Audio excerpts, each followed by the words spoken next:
What the fuck? What's going on, Dragon Brawlers? Scott Sedman here from London Players Guild, your guild master. Today we have the Black Reveals, we're very excited, and we also have Peter, and we also have special guest Dean from Dragon Radar. You'll be able to check out his channel in the description below. Peter, read us the blurb thing. Yeah, sorry. At first, I looked at the French one. Oh, Um, there is a French one as well. Good morning, Dragon Ball Super Card Game fans. We are back with another week of card reveals. This week will be black and tournament pack cards, so that's how they're going to fill in the gaps because they have only one color this week. We start off with two new black leader cards. With the Supreme Kai of Time be victorious over the Dark King Mechikabura. It's up to you. Check our untapped potential next week for that. Let us know what you think of these cards and come back tomorrow for more. So tomorrow I expect we are seeing more black cards and they keep the tournament pack cards to the end of the week, right? maybe? I Maybe? think so, yeah. So, Yeah? starting with Supreme Kai of Time, we got an auto burst when this card attacks. Draw a card, so best free, that's fine. When your life is 4 or less, or you have 8 or more cards in your warp, you may draw 2 cards and add 6 cards from your life. Add 6 cards from your life. Add cards from your life to your hand until you have 6 life, and then flip over. On the Awakened side, we have Supreme. God damn it! Chat, stop it! Stop it, chat! Supreme Guy of Time, the Chrono Keeper. Auto once per turn when you play a battle card using Overwhelm. Draw 1 card, then play up to 3 Play black battle cards. Place or play. Place up to 3 battle cards from your drop area.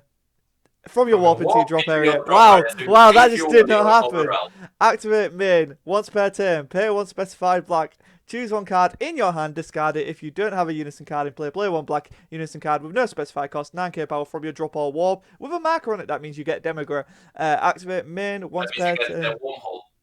Activate main once per turn. Place 1 card from your life in your drop area. Play up to 2 black battle cards from your warp in your drop area. Battle cards you play using Overwhelm and sent to your warp at the end of the turn. She is a built-in Turkey City. Dean, what do you make of Supreme Kai of Time? I think to me, she screams that she's going to immediately become a centerpiece around the meta. How good it's going to be, we don't really know because obviously we still need to see quite a lot of the support. But I do think that there's a lot of potential here. I mean, whenever you get a leader card that just has an absolute mountain of text, it's usually at least playable. So it's going to be interesting to see how it sort of develops. I think it's going to be possibly the best overarm centric strategy going forward. I mean, at the moment, we don't have Overwhelm-centric strategy, but I'm going to point out with the tools available for Overwhelm right now, this is essentially an upgrade on the Toa leader. Yeah, yeah. It awakens earlier because 8 cards in the warp rather than, I think it was 10. Yeah. I have it. It gives you access to that wormhole fairly easy because, let's be honest, that Demigra, even if you remove it, it's going to come back with the leader skill as soon as you awaken, and you awaken it's on your second Overwhelm. Because majority of good Overwhelm cards are usually free, Overwhelm free. Then on top of that, I'm going to say that's one thing that I like, that Toki Toki is hidden behind Critical Life. Oh, yeah. God, I mean, could you imagine if there wasn't a cost for it? It's like... No, Yeah, if there was a card, something like this card, 2 cards, or would warp a couple of cards from your drop, I think that would be ridiculous. Yeah, I know. So, like, at least having to crit a life is... I mean, also, it does feel like put stuff in your drop, but it's like... It's a very... whatchamacallit? Like, a fair effect, right? A fair cost Yeah, quality it is a fair effect, but it's a very powerful effect, and I would put it on par. The 2 activate main effects we have on this leader, I would put on par with the Toa's effect to remove a battle skill, keyword skill. Yeah. So we'll move on to Vegeta. Dean, you can take this one. I'll allow you. I'll allow you to take this one. Okay, so we've got Mechikabura permanent. You can only include up to 7 Dark Dragon Ball cards into your deck. Also, once per turn, when this card attacks, add up to 2 Dark Dragon Ball cards from your deck and or life to your hand. Shuffle any areas you look through using this skill, so reminiscent of previous Wish leaders. And then instead of having Awaken skill, he has Wish keyword, which is when you have 7 Dark Star Balls in your drop area, you may draw 1 card, switch one of your energy to active mode, and then your opponent sends 1 battle card from their drop area to their warp, and then flip this card over. Yes. And then it becomes into the Dark King Mechikabura restored to the throne, which just has amazing artwork. But it also is that when it attacks, it draws one card. This also isn't once per turn. We'll go a little bit into that as it goes on. But he has an activate main once per turn. If all of your energy is black and you choose one card in your hand and place it to the bottom of your deck, choose one, which is either choose one of your opponent's battle cards with an energy cost of 4 or less, negate its skills for the game, and then switch it to active mode and you gain control of it. And then its other one is that you get to remove 7 Dark Dragon Ball cards in your drop area from the game. And then if you do, this card gains triple attack for the Yes. So where do we want to start with this one? turn. I definitely think that the main thing to note from this is just when this card attacks, draw one card isn't once per turn. So by doing the ultimate skill on the leader, you're essentially drawing. Well, you're seeing 3 cards, but you're drawing 2 since you have to choose one card from your hand to discard. But just insane amounts of filter for when you want to do the triple attack. Whether you want to use it as a finisher or perhaps you just want to get rid of a unison on the field. I think both sort of situations for it are pretty I great. mean, there is a big issue with that ultimate that you're talking about, mostly because green is also very prevalent still in the meta. So dormant potential is an option. Any blue deck can and will side in into the Xeno Janemba, the 2-drop that stops leader from attacking if it negates leader's attack. Yeah. You can walk straight into that. That ultimate is actually not as powerful as the earlier skill. The first skill is way more powerful. Yeah. Another thing I want to point out design-wise. This is an upgrade on the Wish Leaders. Because Wish Leaders had a choice. You either do good stuff, an ultimate, or draw a card. Mm. Here, you can draw a card and do a good stuff. Yeah, yeah. And yeah, let's talk about that effect. Choose one of your opponent's battle cards with an edge cost of 4 or less, negate its skills for the game, and then switch it to active, and then bring it to your side of the field. So anything 4 or less, as long as it doesn't have barrier, you can take once per turn and make it skillless. So that's huge. That's terrifying. Yeah, I mean, the strongest form of removal is essentially taking control of the card. Since you gain a card, like the card for yourself, is just it's and pretty incredible. An opponent's losing card, so Yeah, exactly. And you can swing or combat. Like you can do lots with it, right? Like Yeah. it might not have an effect, but if generally the baseline power is around 20k for a 4 cost, if you take that from your opponent, that's a 20k swing you have. Like that could be huge. I'm just going to say if you take from your opponent something that says when this card is comboed, you get the skill. Do you? Yes, But it goes to the combo area, so it stops being card in the battle area, so its skills are not negated anymore. Okay, fair enough. Fair enough. So let's move on to what cards we'll get. Oh, we're seeing the demography SR again, so we'll just quickly go through that. Peter, do you want to take this one? Sure. It's a black unison with no specified cost. 9,000 power. Auto once per turn. You can burst one if your leader card is a black Saiyan only card or God only card. When you play a battle card using Overwhelm, this card gains Wormhole for the turn. So yeah, this is going to keep on coming back. One thing I do like is you can't run it in Vegex, which Scott pointed out to me. Yeah. I think it's not great in Vegex. No, it doesn't work, but the fact that it works, it does work with the Supreme Kai of Time, which it is designed for. It works with the Gogeta we have seen. And it is... sorry, someone is bothering me right now when I'm recording here. So we have the activate main of place 2 battle cards from your warp and your drops. They're just refilling for another Overrealm onslaught. Wormhole obviously allows you to Overrealm or Dark Overrealm once more for the turn.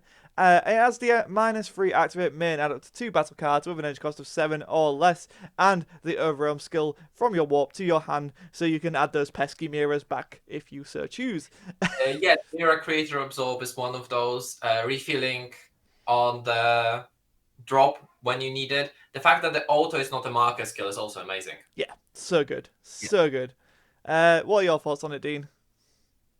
I think it's just incredibly powerful. Just being able to recur it just for 1 energy every turn with a Supreme Code time sort of means that you can't sort of focus removal on it because it will pretty much just keep coming back every turn. I think just being able to have access to stuff like Wormhole in conjunction with the leader, keeping Overrealm on the field for stuff like the Bardock SS4, where it just has dual attack.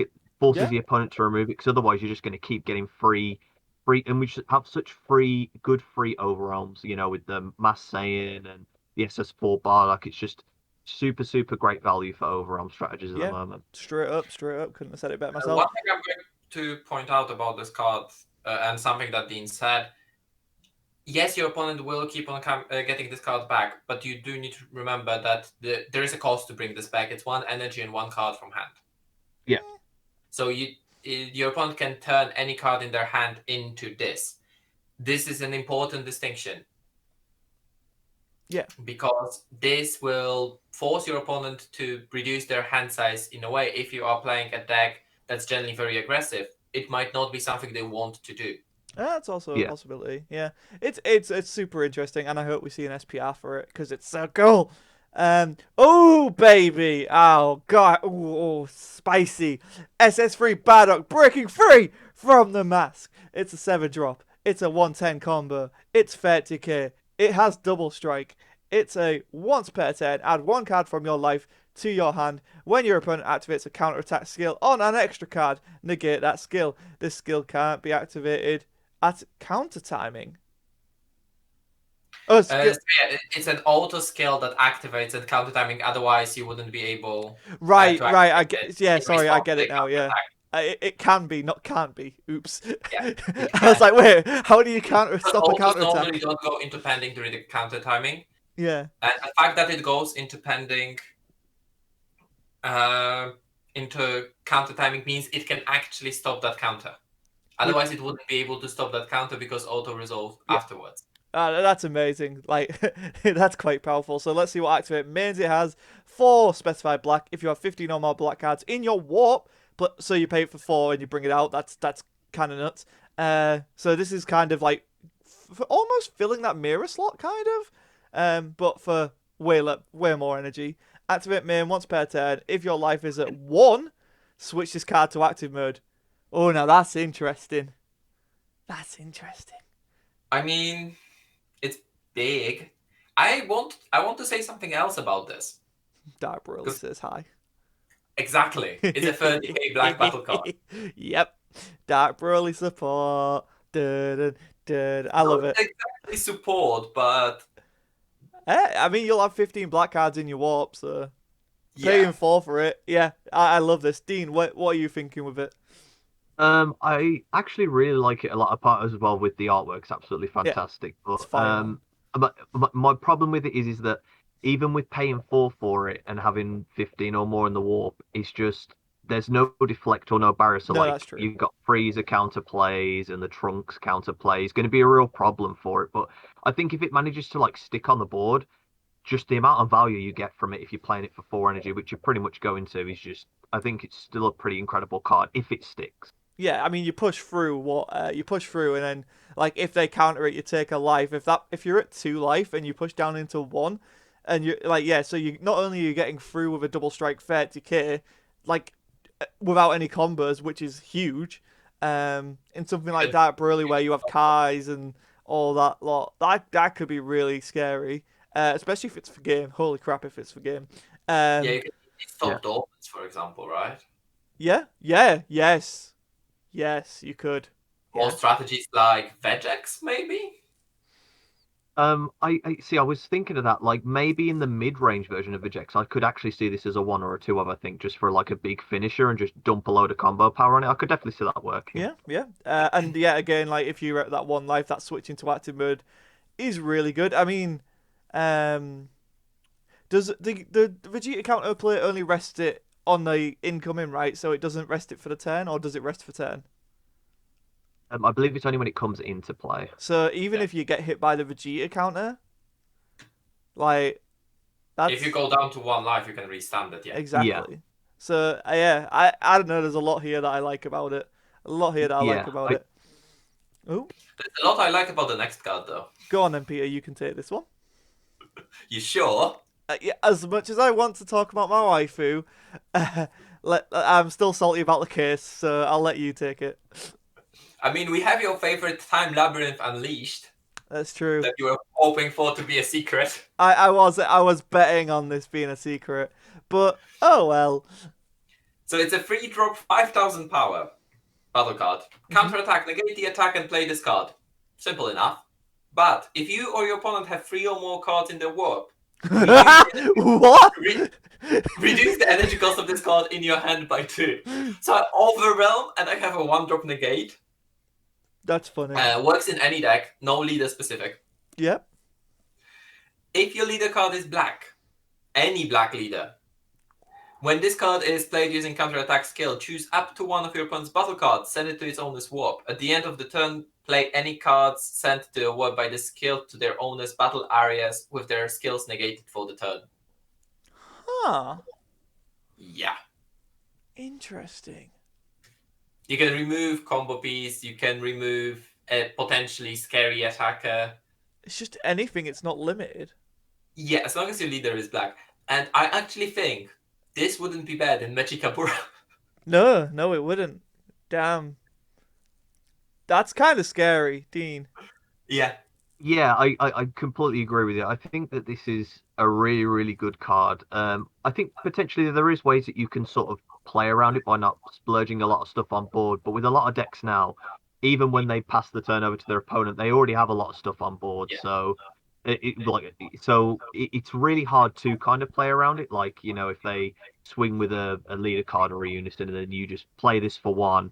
You've just got, as Peter said, you've got rid of a really scary card on board as long as it doesn't have barrier. And then you can just combo this off for a 5k combo.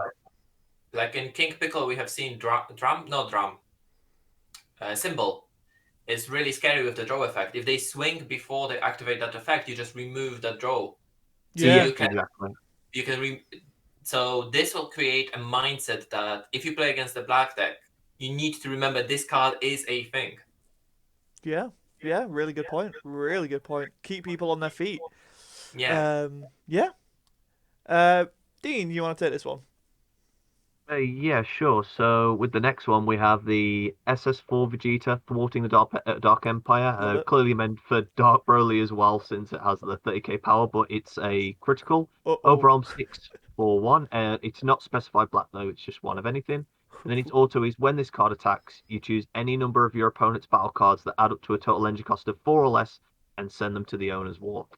This is a pretty good card for 1 energy. Yeah. I absolutely love this card for Dark Broly. I mean, giving Dark Broly crit is the one thing we've always said would probably it's push. A 1 energy crit for Dark Broly that also removal. And this is a plain hate for Shield. Yeah, all your tokens are dead. Yeah. This is 1 energy you don't have tokens. Yeah, so even if Chill becomes a problem, people can side this and just be like, no. Yeah, there's so many cards against that Chill, I don't see that Chill doing anything. But yeah, man, I'm so hyped. The Goku wasn't 30k, was it? Because we have an over... No, was it 30k? It was 30k. Yeah. So there is fusion potential there as well. Yeah. Oh, I love this. I love this so much. Imagine if you don't get rid of this if you're playing Kai. Oh, baby. Oh, my heart. Oh, wait, there he is. There's the SS4 Son Goku. That is a 30k. It's a blocker. Overarm 6 pay 1. When this card attacks, draw a card, and at the end of your turn, switch this card to active mode. Yeah. 30k blocker. It needs to go in the either into demography Toki Toki, or it needs to go into Supreme Kai, right? Yeah, I think so. Or possibly a Vegeta fusion deck in the future. Or Gogeta fusion deck. I think that one would then also get something that gets the card to stay on board. Possibly, yeah. Well, but I like it. I like it a lot. Like, I think this is a great defensive tool. I know Rebellu can get it, so I actually might be a good target for Rebellu to get. We'll see. Because it's defense and you also draw on the attack, so I don't see there's no downside to this card in my opinion. Guys, any thoughts? No, I think you've pretty much. I think you've pretty much covered it. It's pretty incredible just for a 30k swing, and it can stand back up in active mode while drawing a card. Obviously, this one needing specified black, where the Vegeta doesn't need the specified black. Sort of means that it's going to be meant for Supreme Kai of Time, since you want to get the full value of switching it to active mode after the overall skill. But yeah, overall, it's a pretty solid card. I could see a niche where you play this card just for 1 energy, 30k swing to draw a card. Draw a card. Yeah, Yeah, definitely. I yeah. think there's definitely like possibilities for that. Whether people are gonna sort of go for it for filter, I definitely think, as you said, yeah, it's definitely an option. And like, not to mention like both this and the Vegeta are 0-5 combos. So in Dark Broly, which they would be utilized, they can also combo on the unawakened side. You don't have to be awakened just to get that +5. And it's not activate main, so Dark Banisher Fu doesn't shut down the deck entirely. Not Dark Banisher Fu. No, it is Dark Banisher Fu. What's the Fu I'm thinking of, guys? Help me out. Shrouded in Mystery. No. That's it. No? No. Shrouded in Mystery Dark is the... Punisher adds a cost to any skill. Oh, okay, then yeah, it won't work. Never mind, ignore me. Ooh! Son Goku thwarting the Dark Empire. So hopefully we have a bunch of these that thwart the Dark Empire. I'll be very happy if we do. It's a 2-cost, 0-5 combo. Over Realm 2, critical. Oh, baby, that's spicy immediately. I mean, Scott, I'd like to point out this is our third thwarting the Dark Empire, because both Vegeta and Goku are. Yes, Trunks, Gohan, Pan? Fingers Maybe. crossed. If your leader card is a Black Supreme Kai of Time card, when this card is played using a Ross, send up to 2 cards from the top of your deck to the warp and draw a card. Oh, I like this so much. This is a scary card for that deck. It's very leader specific. Oh, I don't know. I'd still think I'd run it in the crit deck that I'm messing around with right now for that early game crit. Yeah, the fact that it's a cheap overrealm that crits. Yeah. I think the only issue I would have is 10k. Yeah, but if it was 50k, Yeah, I it'd be think broken. I definitely think it's balanced being the 10k, but I think like I mean you can make a really dedicated crit version of the Supreme Kai of Time because like if you burst 3 and use Revive Ravager turn 1 and then you use this turn 2, you've Yeah. essentially got your 8 in the drop, so you can just awaken and get to 6 life straight away, and with everybody on the board being crit. I think it's very scary. There's a lot of potential for a crit version. I think it could be very, very dirty. Yeah, that's actually a really good thing. The Ravager Vegetas from the tournament packs definitely pick those up now, guys, because I think we're going to see it used a heck of a lot. Oh, and there's Trunks thwarting the Dark Empire. Oh, look at him! He's got his little sword and he's trying. Oh, bless him.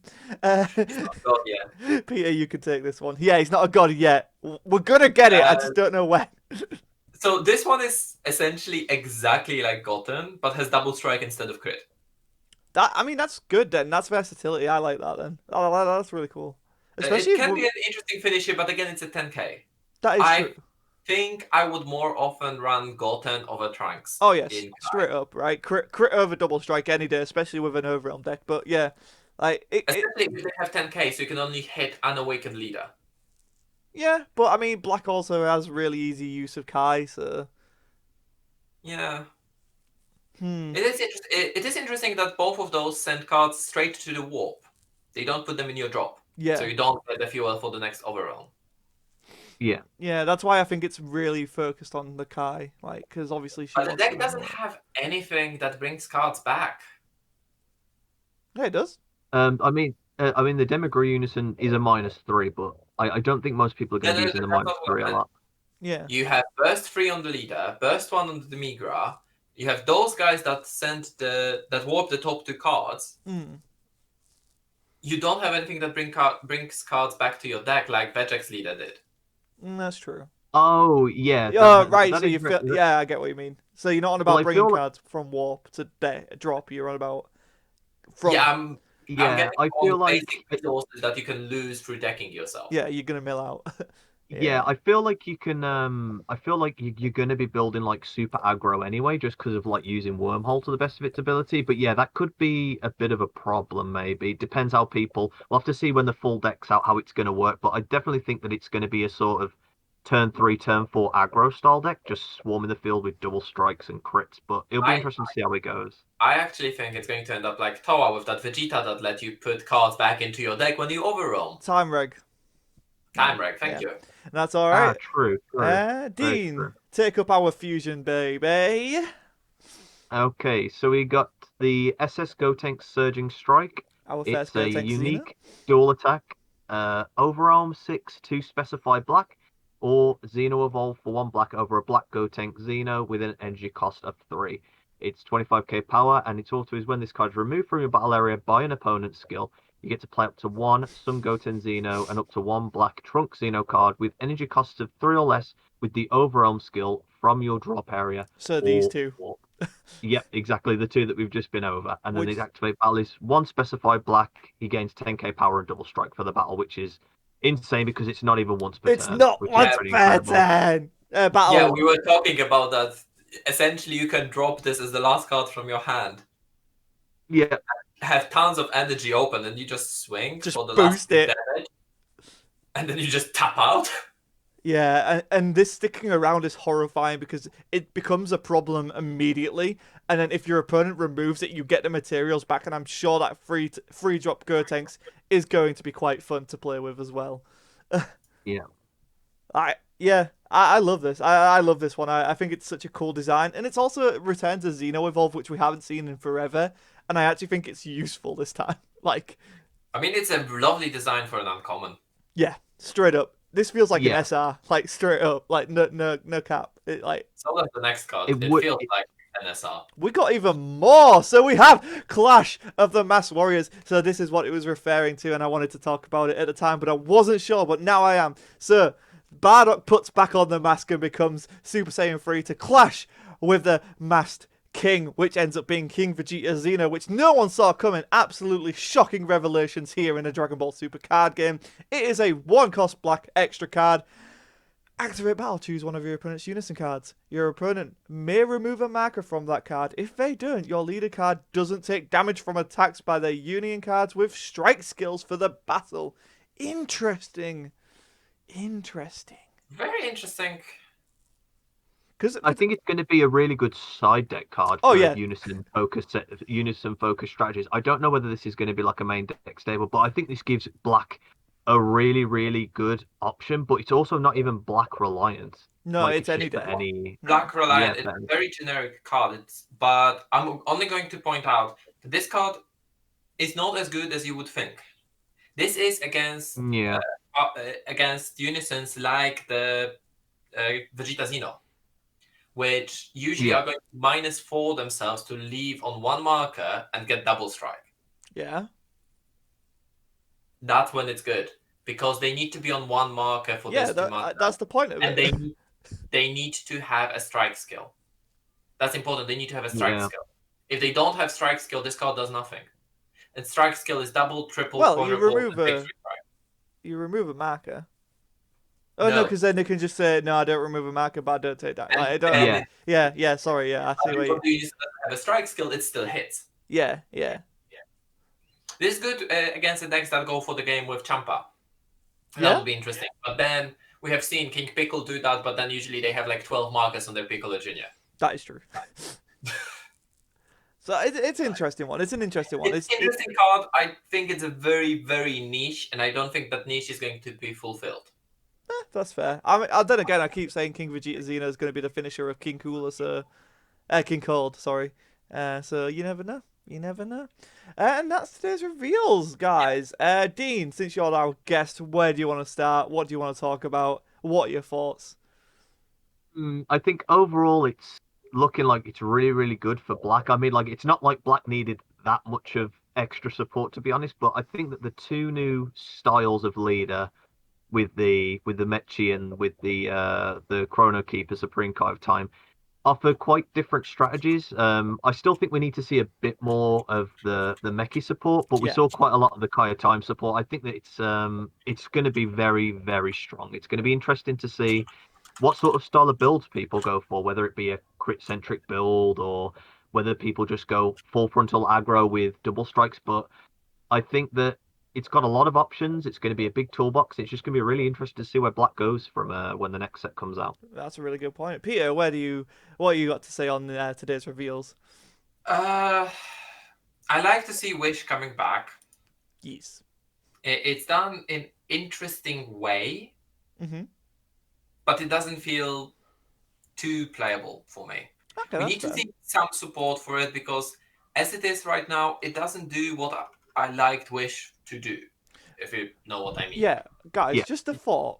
So, and this could be pure speculation here. So we haven't seen the Mechikabura support, obviously. Yeah. And as a betting man that I am, I would hazard a guess that we're going to see at least a version of Janemba, Burly, Dark Burly, like at least one of those characters for each of the balls. What if they have Dark Dragon Ball? What if battle cards have Dark Dragon Ball tag in them? That would make it more problematic to get rid of them.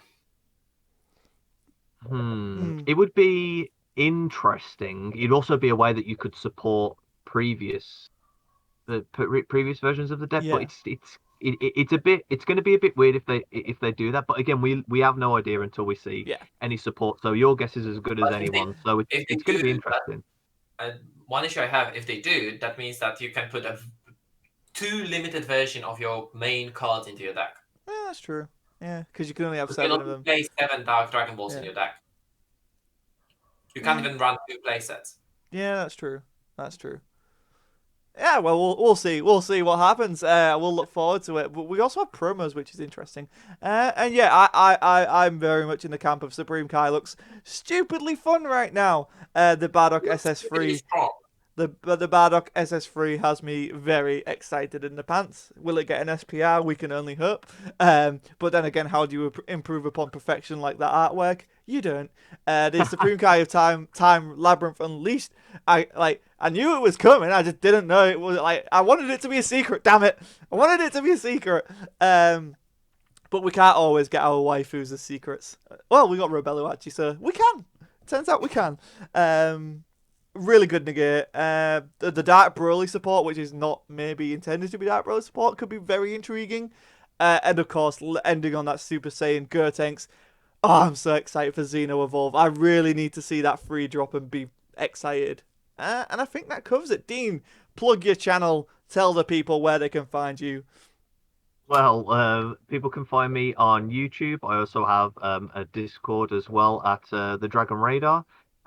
Took a little bit of a break at the moment, mainly just because I've got a lot of work and quite busy at the moment. But it's just really, really great that you had me on. And I do a lot of deck profiles and coverage on the Dragon Ball Super card game like yourselves. And just thank you very much for having me on today for the Black Reveals. Peter, do we have anything that we need to promote?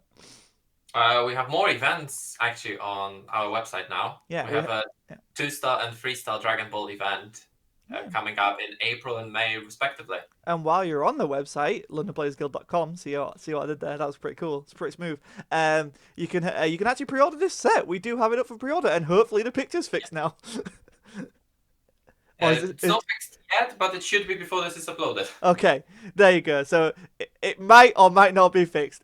But it definitely says Unison Warriors, so don't be fooled by the picture. Get that pre-ordered. The picture might be Battle Evolution, but it is actually Supreme Rivalry. I don't think you're going to want to miss out on this set. I think everything we've seen really does feel like Rise of the Unison Warriors 2.0, like a really must-get set. Get in on it. There's some powerful cards, not just from black, but for red, blue, and green, and yellow, and black as well, obviously, yeah, of course.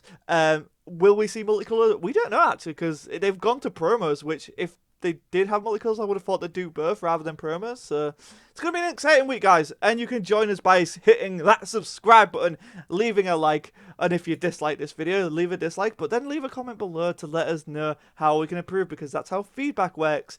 This weekend, you will see the season finale, or the season 1 finale, I should say, of History of Dragon Ball Super Card Game. There was technical difficulties, but it's awesome, and you will not want to miss it. It was the advent of Overrealm, so it's kind of weird to see we've just started Overrealm in the History of series, but now we're at this point of Overrealm, and I think that makes for a really cool parallel, and I think that's where we're going to end it. So thank you guys for watching. We'll see you tomorrow, and we're